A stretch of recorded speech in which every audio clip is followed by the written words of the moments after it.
Marcus, Marcus, why won't your brother share his girlfriend with me? 5-year-old Jamal tugged at his big brother's sleeve, his bottom lip trembling, as he watched Marcus walk hand in hand with Sarah down their elementary school hallway. Marcus laughed and ruffled his little brother's afro. "Little man, that's not how it works. When you're older, you'll get your own girlfriend." Jamal crossed his small arms and declared with the fierce certainty only a kindergartner could muster. "Fine, then I'm gonna marry Emma from my class when I get rich. She's gonna be my wife, and I won't have to share with nobody." His grandfather, watching from the pickup line, chuckled deeply. He had no idea that this moment, this tiny seed of ambition, planted in wounded pride, would shape the next 2 decades of his grandson's extraordinary life. If you want to see how Jamal's childhood promise transforms into an incredible journey of ambition, love, and legacy, make sure you subscribe, hit that like button, and share this story with someone who needs inspiration today. Trust me, you won't want to miss where this goes. The autumn sun cast long shadows across the playground of Roosevelt Elementary as Jamal kicked at the wood chips beneath the swings, still sulking about his brother's refusal to share. At 5 years old, the world seemed both infinitely large and frustratingly small. Large enough that his brother Marcus, all of 8 years old, seemed to inhabit a completely different universe with his third-grade privileges and mysterious girlfriend. Small enough that Jamal couldn't understand why he couldn't have everything his big brother had. Emma Chen sat on the swing next to him, her pigtails bouncing as she pumped her legs. "Why are you sad, Jamal?" she asked in that direct way children have before the world teaches them to be indirect. "My brother won't share his girlfriend," Jamal mumbled, then quickly added, "But I don't care, because I'm going to be rich and marry you instead." Emma stopped swinging, her sneakers dragging in the wood chips. "Okay," she said simply, as if he'd just asked to borrow a crayon. "But you have to be really, really rich, like have a castle rich."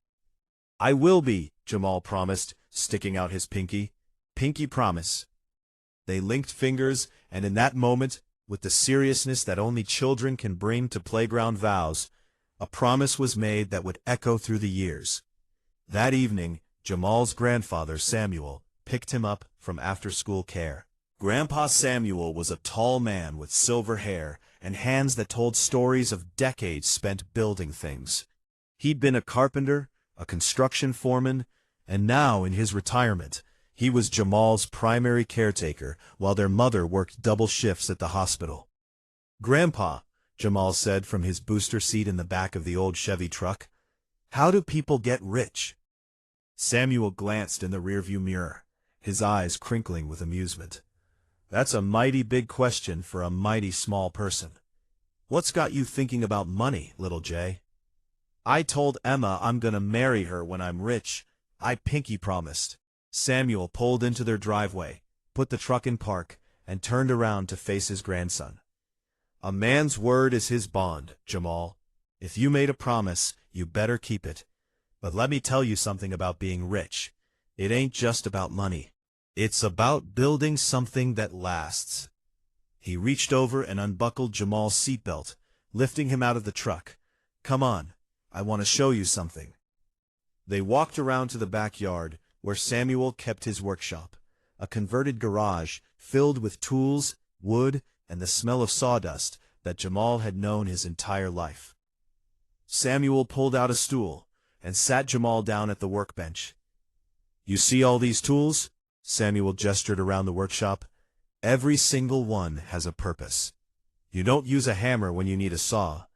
You don't use a screwdriver when you need a wrench. And you know what? People are the same way. Everyone's got their own purpose, their own tools. The secret to getting rich, really rich, the kind of rich that lasts, is figuring out what your tools are and learning to use them better than anyone else." Jamal's eyes went wide as his grandfather pulled out a small block of wood and a pencil. "Now I'm going to teach you something. We're going to design something together. Anything you want." "What should we build?" "A castle," Jamal exclaimed. "For when I marry Emma." Samuel laughed, a deep, rich sound that filled the workshop. "A castle it is. But first, you gotta learn to draw it. Can't build what you can't see in your mind first." For the next hour, grandfather and grandson bent over the workbench, sketching rough designs of a castle. Samuel's experienced hands guided Jamal's smaller ones, teaching him about foundations, about structure, about dreaming big, but building smart.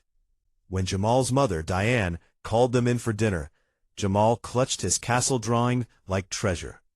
That night, Jamal pinned the drawing above his bed, right next to a photo from school picture day, where Emma had photobombed his individual picture, making him laugh just as the camera flashed. It wasn't a great photo. His mouth was open mid-laugh, and Emma's face was a blur in the corner, but it was real. The years began to pass, marked by Saturday mornings in Grandpa Samuel's workshop.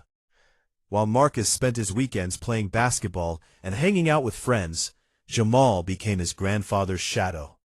They built birdhouses, then shelves, then increasingly complex projects. Samuel taught him about measurements, about patience, about the satisfaction of creating something with your own two hands.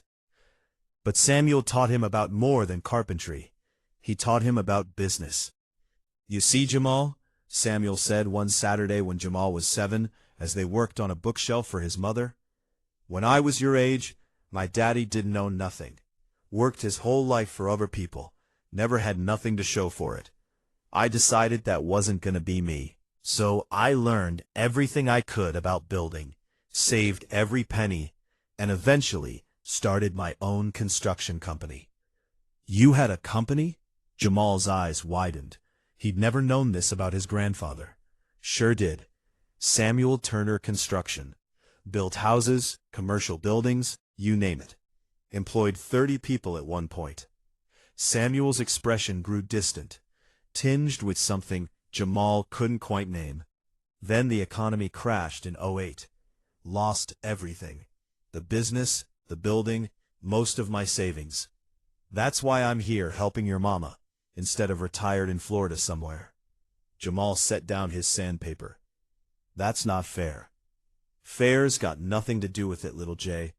Life knocks you down. You gotta get back up. But here's what I learned. They can take your business, they can take your money, but they can't take what you know. They can't take your skills, your character, your ability to build. Knowledge is the one kind of wealth nobody can repossess." These lessons sank deep into Jamal's young mind. While other kids played video games, Jamal was learning to read blueprints. While they watched cartoons, he was watching his grandfather transform raw materials into finished products. And always, in the back of his mind, was his promise to Emma. At school, Jamal and Emma remained close friends, though they navigated the complex social waters of elementary school with varying degrees of success. In 2nd grade, Tommy Jackson told everyone that Jamal had girl germs for playing with Emma at recess. Jamal punched Tommy in the nose, earned his first suspension, and learned that sometimes protecting what matters comes with consequences. "Was it worth it?" Grandpa Samuel asked, as they sat on the back porch after Jamal's mother had finished her disappointed lecture. Jamal thought about it. Tommy was being mean to Emma. "I asked if it was worth it." "Yeah," Jamal said finally, "it was worth it." Samuel nodded slowly. "Okay then. Just remember, sometimes the smart play is using your words instead of your fists. A man who can only solve problems with violence is a man with limited options. You want to be rich? You want to build something that lasts? You gotta be smarter than that." The lesson stuck. After that, Jamal became known not for fighting, but for cleverness. When older kids tried to steal his lunch money, he started bringing lunch from home. When group projects went wrong, he learned to navigate personalities and delegate tasks. By the time Jamal entered middle school, the landscape of his life had begun to shift in subtle but significant ways. Marcus, now in high school, had become a basketball star with a different girlfriend every semester. much to Jamal's amusement. Their relationship had evolved from hero worship to genuine brotherhood, with Marcus often seeking Jamal's surprisingly mature advice about everything from schoolwork to relationships. "Little bro's like a tiny old man," Marcus would joke to his friends. "Kid's 11 years old talking about building equity and long-term investments." But it was true. While Jamal's classmates were concerned with video games and whose birthday party was coming up, Jamal was reading books on entrepreneurship that Grandpa Samuel brought home from the library. He'd started his first business at 10, a summer lawn care service that he ran with meticulous attention to detail. By 12, he'd expanded to include snow shoveling in winter and odd jobs year-round. "Mr. Turner," Mrs. Patterson from down the street called him, only half joking, "you're more reliable than any adult handyman I've hired." The money Jamal earned didn't go toward toys or games. Under his grandfather's guidance, he opened a savings account and watched with fascination as interest accrued, understanding for the first time how money could work for you instead of the other way around. Emma had changed too. No longer the carefree kindergartner who'd accepted his marriage proposal with a shrug. She'd become one of the top students in their grade, particularly excelling in math and science. They still sat together at lunch, but their friendship had acquired the complexity that comes with approaching teenage years. "Do you remember," Emma asked one day as they worked on a science project together in the library, "when you said you'd marry me when you got rich?" Jamal felt his face grow warm. "We were 5. I know. I just think it's funny. You're actually doing it. Getting rich, I mean. Or working on it. My mom says your lawn service is more professional than the company she used to hire." "Your mom hired me?" Jamal hadn't known this. His grandfather handled most of the client communications. "Last month, you did her whole yard. She said you were incredibly thorough." Emma smiled, tucking a strand of hair behind her ear. "I didn't tell her about the proposal thing." "Probably for the best," Jamal muttered, but he couldn't help smiling too. That night, Grandpa Samuel could tell something was on Jamal's mind as they worked in the shop on a new project, a wooden chess set they were carving by hand. "You're quiet tonight, little Jay. That's not like you." "Grandpa, when you had your construction company, how did you know it was the right time to start?" Samuel set down his carving knife and studied his grandson. At 12, Jamal had already grown tall, would probably surpass 6 feet before he was done. But it wasn't his physical growth that impressed Samuel. It was the sharp intelligence in his eyes, the way he approached problems with both creativity and pragmatism. "I didn't know," Samuel admitted. "I just knew I couldn't wait anymore. I'd saved enough to lease some equipment, had a few clients lined up, and I figured if I waited for the perfect time, I'd be waiting forever. Sometimes you gotta jump before you're ready." He paused. "Why? You thinking about expanding beyond lawn care?" "Maybe. I've been reading about property management. And I've been thinking, there's a lot of people in our neighborhood who are older, like Mrs. Patterson and Mr. Chen, who need help with home maintenance. Small stuff mostly, but stuff that's hard for them to do. I could hire some of the guys from school, create actual jobs, and scale up." Samuel felt pride swell in his chest. "You've thought this through. I want to call it Turner Home Services, after you, if that's okay." Samuel had to clear his throat several times before he could respond. "It's more than okay, son. But let me tell you something. If you're gonna put the Turner name on it, you better be ready to back it up. Means quality. Means integrity. Means we do what we say we're gonna do. Can you handle that responsibility?" "Yes, sir." "Then let's make a business plan." They spent the next 3 months preparing. Samuel tapped into his old network, making calls to former business associates, getting advice, opening doors. Together they created a formal business structure, registered with the city for a youth business license, and developed a professional website, using a template, but customized with Jamal's own photographs of his work. Turner Home Services launched the summer before 8th grade, Jamal hired 4 classmates, trained them personally, and ran the operation with a level of professionalism that stunned their clients. He paid his employees fairly, kept meticulous records, and reinvested profits into better equipment. By the end of that summer, Turner Home Services had 20 regular clients and a waiting list. "Young man, Mr. Harlow," Chen said, as Jamal finished repairing his fence, "you remind me of my father. He came to this country with nothing and built a successful restaurant through sheer determination. You have that same fire." These comments weren't unusual. Jamal found that adults responded to him differently than they did to other teenagers. They took him seriously because he took himself seriously. He showed up on time, did quality work, and communicated professionally. At school, this made him something of an oddity. While he was friendly and well-liked, he didn't quite fit in with any particular group. The athletes thought he was too serious. The nerds thought he was too business-focused. He had a vision, and popularity wasn't part of it. Emma, who'd become his unofficial business advisor, her math skills were invaluable for financial planning, understood him in a way most people didn't. "You're different," she said one day, as they reviewed his quarterly earnings. "Not bad different, just focused, like you can see something the rest of us can't." "I can see a castle," Jamal joked, but there was truth underneath. He could see it. Not a literal castle, but a future built on solid foundations, where he'd kept every promise he'd ever made. High school brought new challenges. Marcus had graduated and was now at community college, working part-time and playing basketball. Their mother had finally been able to cut back to single shifts at the hospital, thanks in part to Jamal's contributions to household expenses, something he'd insisted on once Turner Home Services became profitable. "Baby, you don't have to do that," Diane had protested. "Grandpa taught me. Family takes care of family. You work hard for us. Let me help."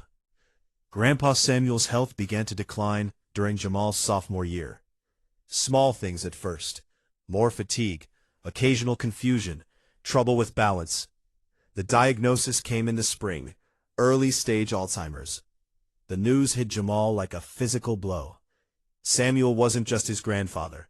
He was his mentor, his partner, his best friend. The idea of losing him, or even losing the sharp mind that had taught him so much, was unbearable. But Samuel, facing his diagnosis with characteristic grace, had other plans. "Listen to me, Jamal," he said one evening in the workshop, his hands still steady as they worked on a rocking chair.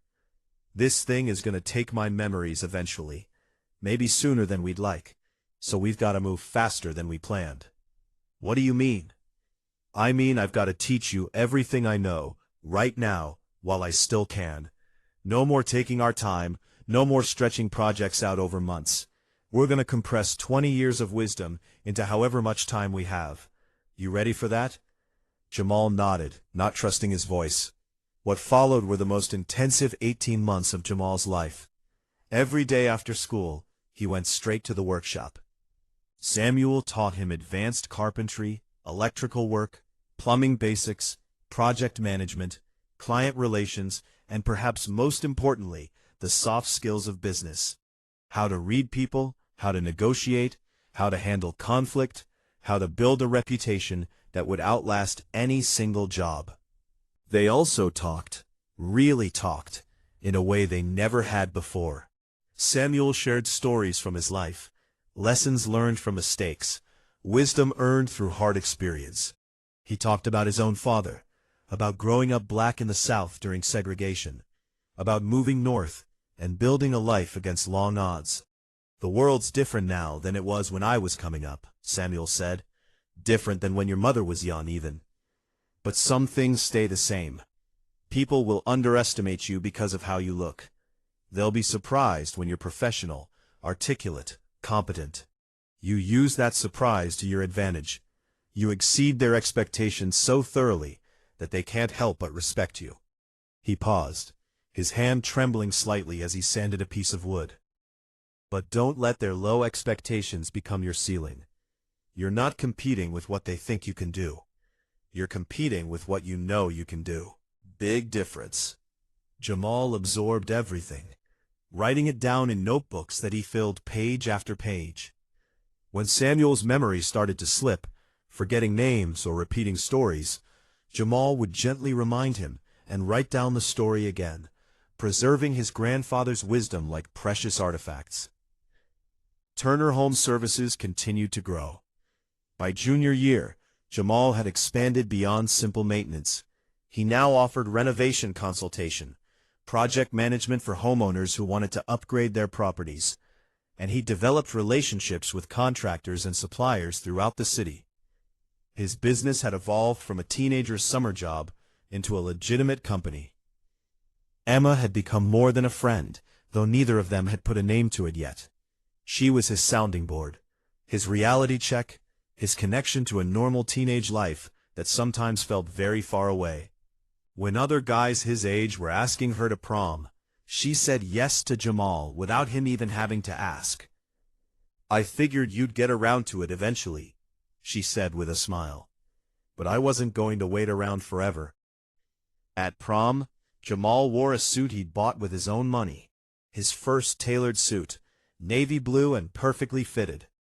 Emma wore a dress the color of champagne, and when Jamal saw her, something shifted in his chest.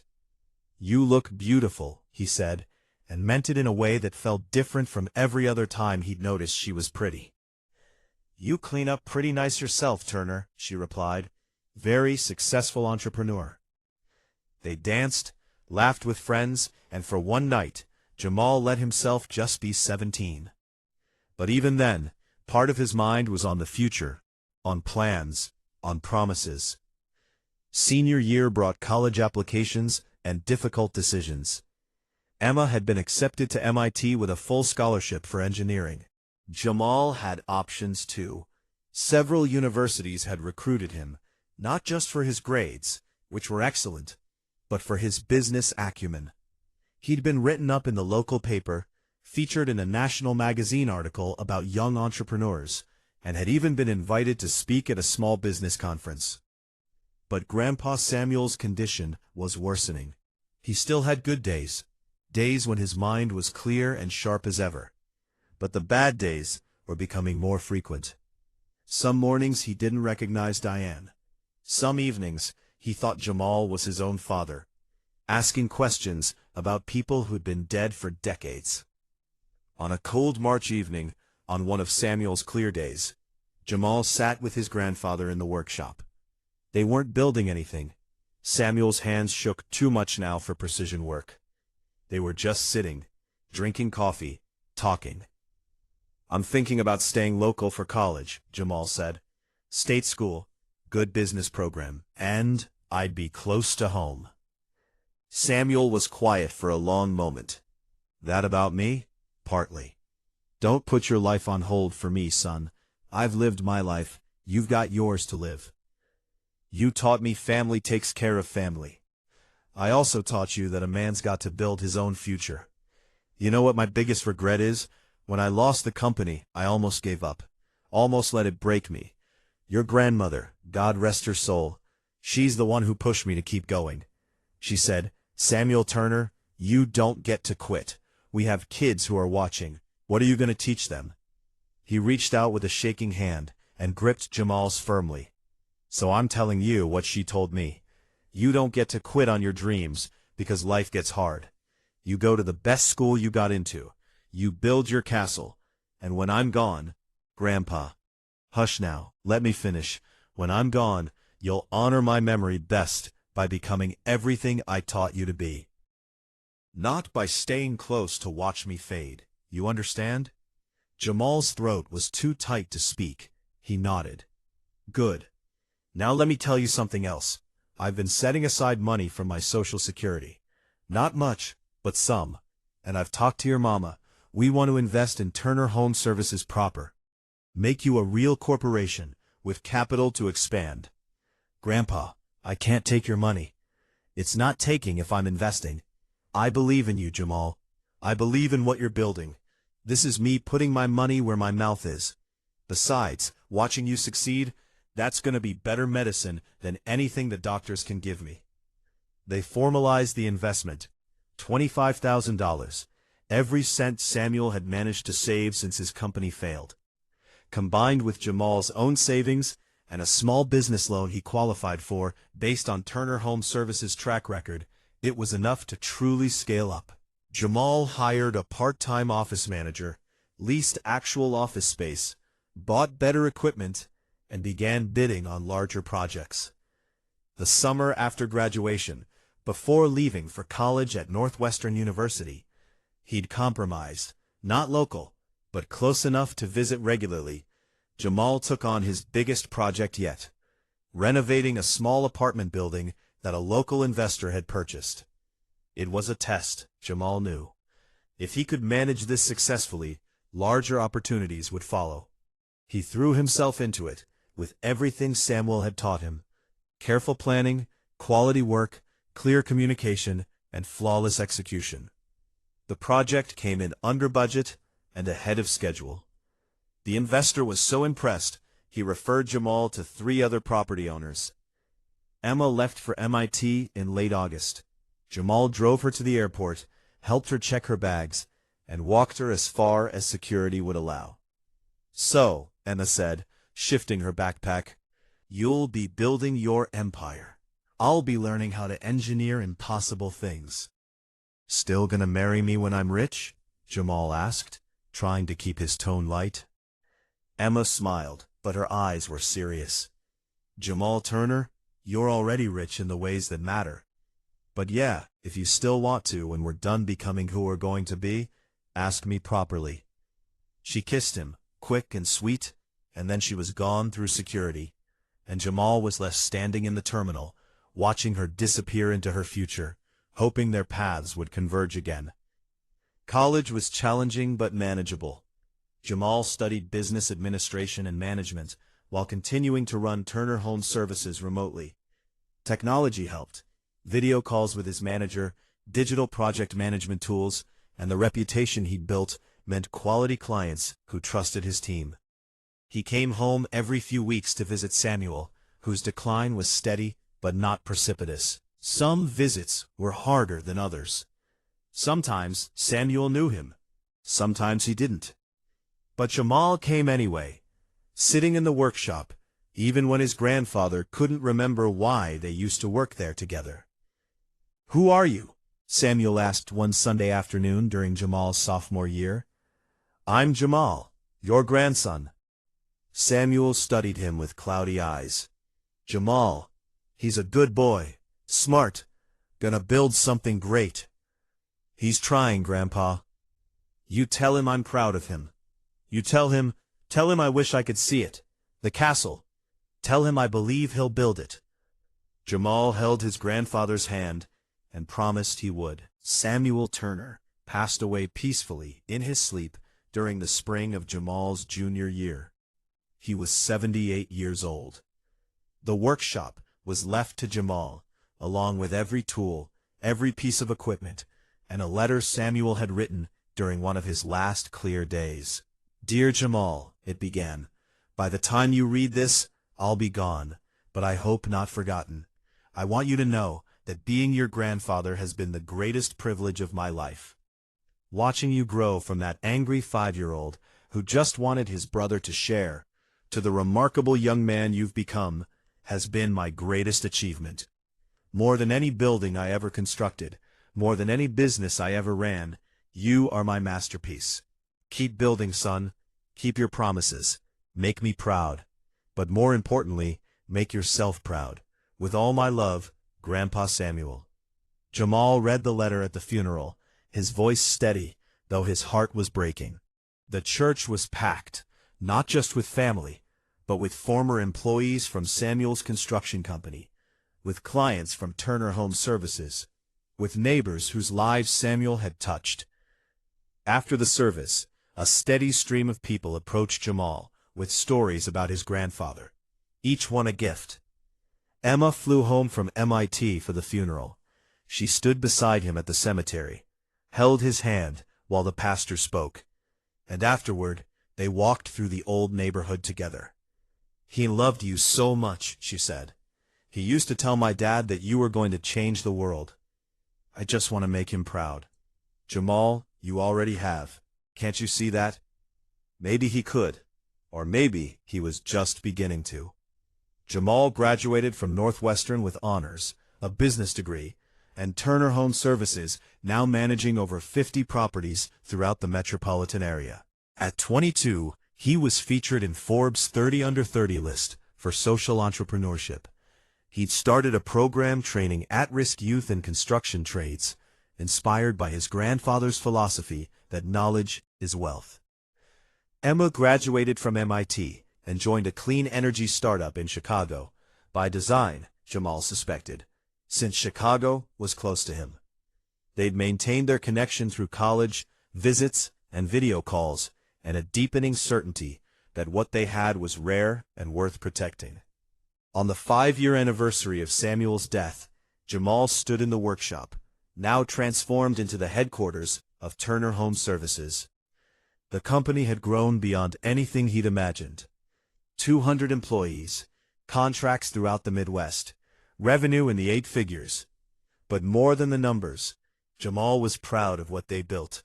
Quality work, fair wages, second chances for people others had written off. He'd built his castle.